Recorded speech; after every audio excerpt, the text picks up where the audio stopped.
ইয়া মাশারাল জিন্নি ওয়াল ইনসি in ইশতাতুম আন তানফুজু মিন আকতওয়ারিস সামাওয়াতি ওয়াল আরদ ফানফুজু লা তানফুজুনা ইল্লা বিসুলতান।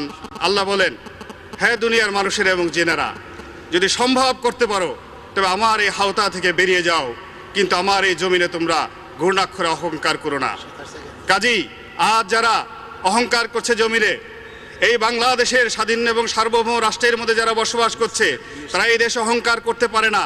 যদি এই দেশের স্বাধীনতা সার্বভৌমত্বে তারা বিশ্বাসী না হয়, তারা এই দেশ ছেড়ে চলে যাক, এই আমাদের আহ্বান। এই দেশে থাকতে হলে এই দেশের আইন মানতে হবে। আপনার সময় 6 মিনিট। জি, মাননীয় সদস্য, আপনাকে পরে বলতে হবে, এখন পয়েন্ট অফ অর্ডারে দেওয়া যাবে না। প্লিজ বসুন।